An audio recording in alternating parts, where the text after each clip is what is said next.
Review of the Spalding NBA Street Phantom Outdoor Rubber Basketball. Welcome back to Streetball Strategies. Level up, watch me level up, watch me level up, watch me level up. Another level. So this is the Spalding NBA Street Outdoor Rubber Basketball Phantom Edition. I have multiple reviews of the original standard Spalding NBA Street Basketball, but this Phantom Edition has been highly requested by you guys on this channel. But for those of you who are new, a couple things.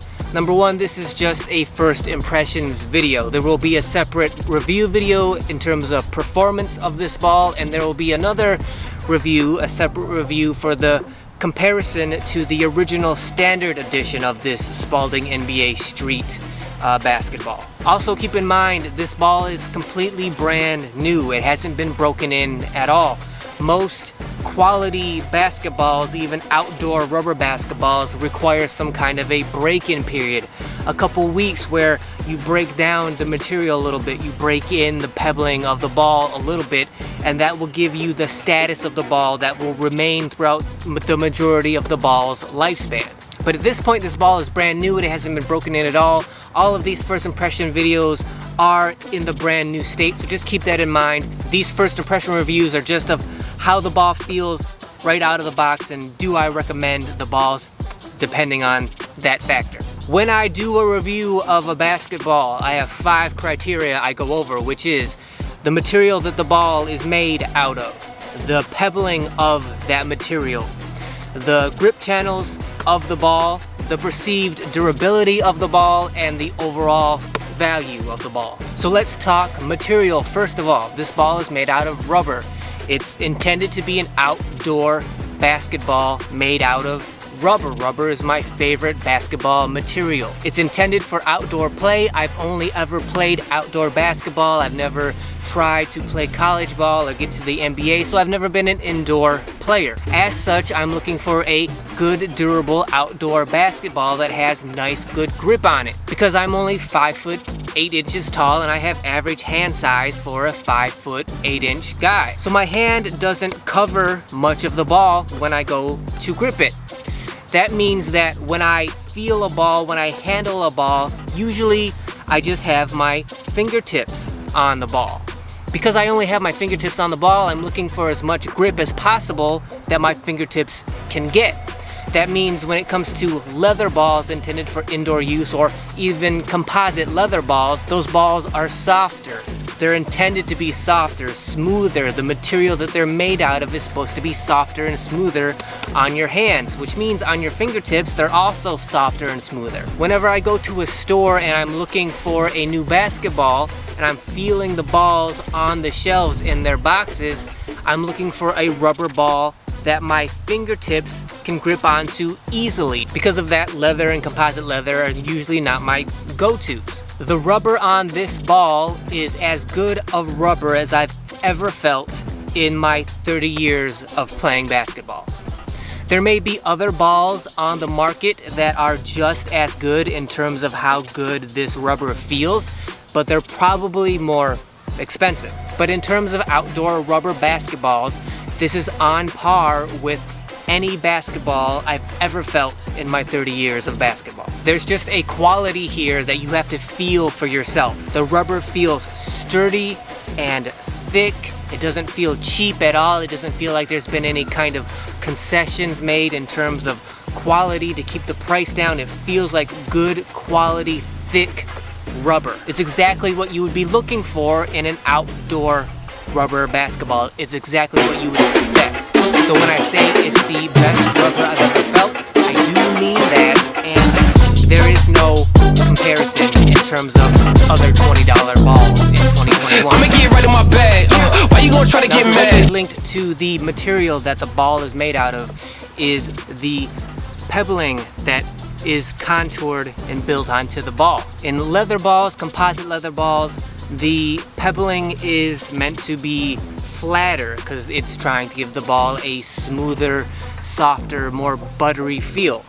On rubber balls, you want the pebbling, the bumps on the ball to be more pronounced. You want them to be more rounded. And while there's nothing special about the pebbling of this ball, it is exactly what you would expect for this quality of a rubber basketball. Meaning, when you feel this ball, when you touch it, when you have it in your hand, it feels exactly as you would expect it to feel. Think about cheap rubber basketballs that you felt at the store that are $5, $6, $7. When you feel them, you do feel the rubber material of the ball, but in terms of the pebbling of the ball, the contouring of the ball, it's super flat, it's super flimsy, it feels super cheap. So when you're touching it, you don't really get the kind of grip you should out of those cheap balls because the pebbling's not really there. It doesn't really exist. It's an afterthought. On this ball, on its brand new state, the pebbling is there, it's nice and contoured, it's nice and pronounced, you can feel it, and when you put the material of this high quality rubber together with the kind of pronounced pebbling that this ball has, I'm able to easily palm this ball, which for me, with my hand size, is very important because I only have average sized hands for someone who's 5'8". I can't get a whole lot of my hand on the ball, so I require my fingertips to have as much stickiness on the ball as possible to give me as much grip as possible. And when you have this combination of this kind of high quality rubber with this good of pebbling on this ball, I'm able to palm it without even having to get my hand completely on the ball. I can palm it without having my whole hand on the ball.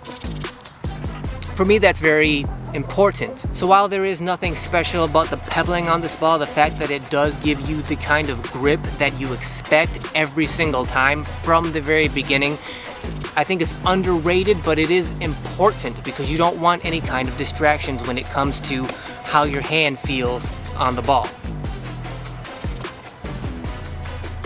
Ah yes, the good old Spalding grip channels.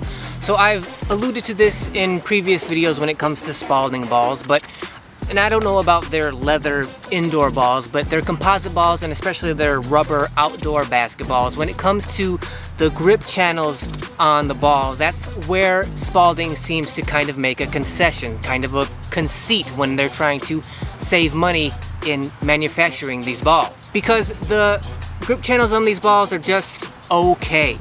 They are not good, but they are acceptable. I say acceptable because this ball in 2021 in Michigan is $20. So for $20, these grip channels are acceptable. They're right there on the precipice of, as I've said before, they're there. You can see them, you can use them, you can feel them. They are useful, but could they be better? Definitely. But I assume that when it comes to manufacturing balls, the second most expensive part of manufacturing basketballs, second to what kind of material you use, is probably being able to have a contoured basketball, which means the grip channels of the ball. And so to make a $20 ball, Spalding has to save money somewhere.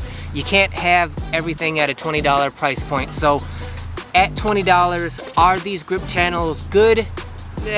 Kind of, but they definitely are acceptable.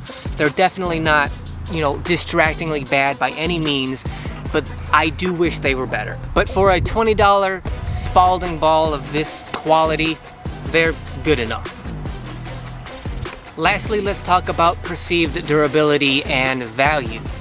So I find these two categories most interesting when it comes to this series of basketball, the Spalding Street series, because Spalding has obvious intentions that this is an outdoor street basketball. It's intended for concrete, asphalt, daily use. So they know that these balls are going to take a lot of abuse. So then the question is, okay, so what do you do if you're Spalding? Do you make a super, relatively expensive ball out of relatively expensive, thick rubber that's going to last longer, so it doesn't have to be replaced as often? Or do you do the opposite and make a relatively cheaper ball out of relatively cheaper rubber that will break down more often, but at a lower price point so it doesn't cost as much to replace. And something I love about this series of balls is that I think Spalding has found the sweet spot in terms of pricing, because in Michigan in 2021 this ball is $20. For this quality of ball at $20 in 2021, the perceived durability is that you're going to get at least 2 quality years out of this ball. So that means $10 per year out of this ball.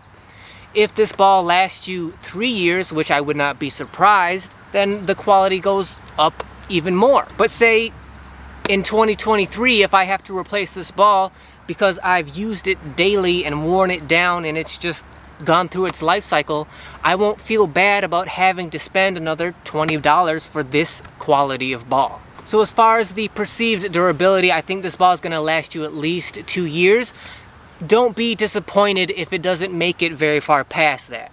If you're going to use this ball on concrete, on asphalt, as it's intended, on a daily basis, then 2 years is probably what you're going to get out of it. It wouldn't be surprising if it goes beyond that, but don't be disappointed if you only get 2 seasons out of it at this price point. For $20, it's a good price. It's probably priced exactly as it should be, and I'm happy with the perceived durability and the value that this ball provides. That is my review of the Spalding NBA Street Phantom Outdoor Rubber Basketball. At this price point, $20 for an outdoor rubber basketball of this quality, if this is the kind of ball you're looking for, you cannot go wrong. Like I said, this is just a first impressions video. There's also going to be a performance review video as well as a comparison to the original standard Spalding NBA Street basketball. So if you liked this video, if you found this video helpful, if you think it's going to help you make a decision as to whether or not you're going to give this ball a try, a thumbs up would be great. If you could subscribe to the channel, that really helps me out. It really means a lot. And make sure you hit that notification bell so you're notified of when those other review videos come out. And until then, I will see you guys next week. About to take off and everybody want it. They've been waiting for this moment. We've been keeping it 100. We don't know about nothing less. It ain't real unless we done it. We've been cooking like a chef. That's why everybody on it.